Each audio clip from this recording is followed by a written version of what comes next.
حضور کی زیارت کی ہے، آپ نے تو حضور کی زیارت نہیں کی ہے، اس لیے اتنا بڑا مقام ہو گیا۔ حضور نے فرمایا کہ لا تمس النار من رآنی ومن رآ من رآنی۔ لا تمسو کا معنی ہوتا ہے کہ آگ چھو کے بھی نہیں گزرے گی اس آدمی سے جس نے حضور کو دیکھا، ایمان سے دیکھا، ایمان پہ قائم رہا، ایمان پہ ہی موت آئی۔ اسی طریقے سے حضور صلی اللہ علیہ وسلم نے، جیسے کہ ایک صحابی نے آ کے سوال کیا ہے، یا رسول اللہ، وہ یمن سے آیا تھا، انی استشیرک فاستأذنک بالجہاد، حضور میں مشورہ بھی چاہتا ہوں اور اذن بھی چاہتا ہوں جہاد میں جانے کا۔ آپ نے فرمایا کہاں سے آئے؟ انہوں نے کہا یمن سے آیا۔ آپ نے فرمایا کہ وہاں کوئی تمہارے والدین میں زندہ ہے؟ انہوں نے کہا یا رسول اللہ دونوں میرے ماں باپ دونوں زندہ ہیں۔ فرمایا ارجع الیہما، واپس جاؤ ان کے پاس اور ان سے اجازت لو، ان کی خدمت کرو۔ اجازت دیں تو ٹھیک ہے، ورنہ ان کی خدمت جو ہے وہ بھی ایک جہاد ہے جس پر اللہ تبارک و تعالیٰ تمہیں اجر عظیم عطا فرمائیں گے۔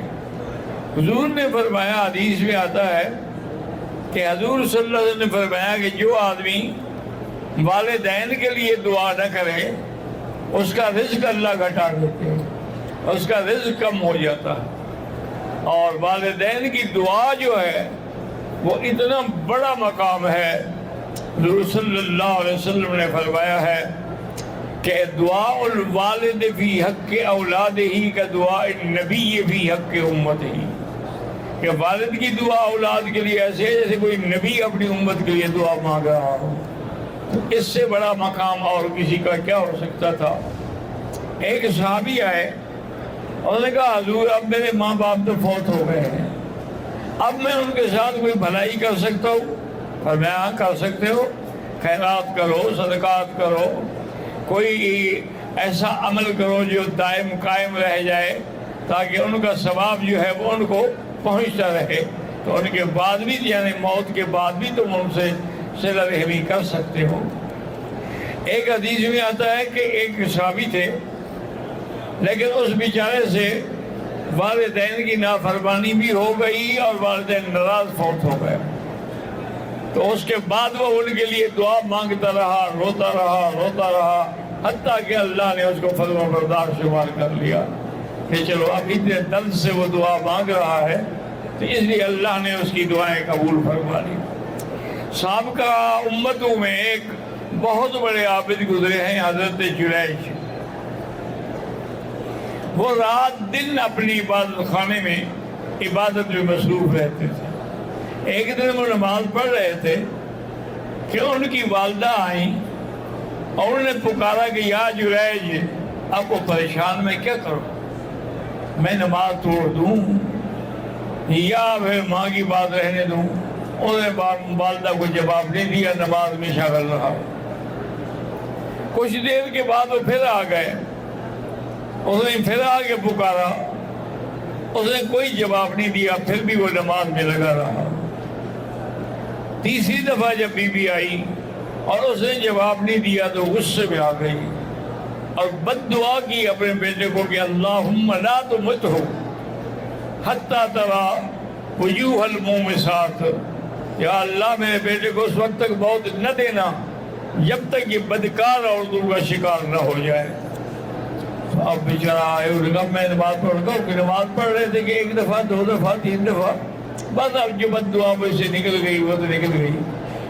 اسی اصلاح میں بنی اسرائیل کی اس قوم میں جو وہاں آباد تھی، ایک عورت تھی جو بڑی خوبصورت، اور نے کہا اچھا میں تیری عبادت کا امتحان لیتی ہوں۔ تو نے ماں کا بھی خیال نہیں کیا، وہ آئی اور حضرت کے ساتھ عبادت میں شریک ہو گئے، اور حضرت ساری رات جاگتے، وہ بھی جاگتی رہتی، لیکن حضرت جریج نے اس کی طرف توجہ بھی نہیں کی۔ جب 2-3 راتوں کے امتحان کے بعد اس بی بی کو غصہ آیا، انہوں نے کہا اچھا تم نے میری قدر بھی نہیں کی ہے، اب میں تم سے انتقام لیتی ہوں۔ اور عورت کا انتقام جو ہے وہ بڑا خطرناک ہوتا ہے، اللہ ہر مسلمان کو محفوظ رکھے۔ اس نے ایک چرواہے سے جا کر جنگل میں برا کرایا، اور اس چرواہے سے وہ حمل اس کے پیٹ میں ٹھہر گیا، حتیٰ کہ وہ وقت آ گیا کہ جب وہ حمل یعنی پیدائش کے قریب آیا تو سب لوگوں کو شور کیا کہ دیکھو جس کو تم نے ولی بنایا ہوا ہے، بزرگ بنایا ہوا ہے، بڑا نیک بنایا ہوا ہے، اس نے میرے ساتھ زنا کیا ہے۔ اس نے کہا کیا دلیل ہے؟ اس نے کہا میرے پیٹ میں بچہ ہے۔ او جی لوگ تو پھر ایسے ہوتے ہیں نا کہ مردہ باد تو مردہ باد اور زندہ باد تو زندہ باد، یہ نہیں دیکھیں گے کس کو زندہ کہہ رہے ہیں کس کو مردہ کہہ رہے ہیں، حالانکہ نہ ان کے کہنے سے کوئی مردہ ہوتا ہے نہ زندہ ہوتا ہے۔ لوگوں نے جناب خوب مارا جو ہے اس کو، زخمی ہو کے ڈال دیا، اس کا عبادت خانہ بھی توڑ ڈالا، اور وہ بیچارہ اسی حالت میں سر سجدے میں ڈال کے اس نے کہا کہ یا اللہ تمہیں تو علم ہے کہ میں نے گناہ نہیں کیا ہے، مہربانی فرما، میں نے والدہ کی نافرمانی کی ہے جس کی وجہ سے سزا مل رہی ہے۔ تو اس نے کہا کہ لوگوں سنو، میں نے کوئی زنا نہیں کیا، نہ ہی یہ میرا بچہ ہے، مجھے تو ماں نے یہ بد دعا دی تھی۔ تو آپ نے فرمایا کہ اب حل کیا ہے؟ انہوں نے کہا حل یہ ہے کہ میری ماں کو بھی بلاؤ، سب آ جاؤ۔ سارے اکٹھے ہو گئے، تو اس نے اپنی انگلی سے اس بچے کے پیٹ پہ چوکا دیا، بچہ پیٹ میں بول پڑا۔ اس نے کہا لوگوں میں تو چرواہے کا بیٹا ہوں، میں اس بیچارے کا بیٹا تو نہیں ہوں۔ اب جناب لوگ رو رو کے جو ہے کے قدموں میں گر گئے کہ جی ہم نے بڑی زیادتی کی، ہم نے آپ کے ساتھ بے عزتی کی، اس کے بعد پھر اس کو اس سے بھی بڑا عبادت خانہ بنا دیا۔ تو اللہ تبارک و تعالیٰ کی منشا یہی تھی کہ امتحان ہو جائے کہ آدمی صرف اپنی عبادت پہ ناز نہ کرے بلکہ اپنے والدین کی کبھی نافرمانی نہ کرے۔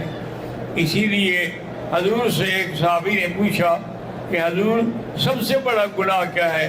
آپ نے فرمایا الاشراک باللہ وعقوق الوالدین وقتل النفس، کہ سب سے بڑا گناہ جو ہے اللہ کے ساتھ شرک ہے، اور اس کے بعد جو سب سے بڑا گناہ ہے والدین کی نافرمانی ہے۔ تو حضور صلی اللہ علیہ وسلم نے اتنی بڑی باتیں فرما دی، اتنی پیمائش کر دی، ہر بات کی وضاحت کر دی کہ اب اگر کوئی بدقسمت ہو تو الگ بات ہے، ورنہ ہر چیز کوئی ایسی نہیں ہے جو حضور نے بیان نہ فرمائی ہو۔ ایک ایک کلمہ آپ نے کھول کے بیان کر دیا ہے۔ اللہ تبارک و تعالی ہمیں بھی اپنے والدین کی فرما برداری نصیب فرمائے، اور ان کے لیے دعائے مغفرت کریں کہ اللہ ان کی رفع درجات کرے۔ اللہم اغفرہم وارحمہم وارفع درجتہم عندک یا رب العالمین۔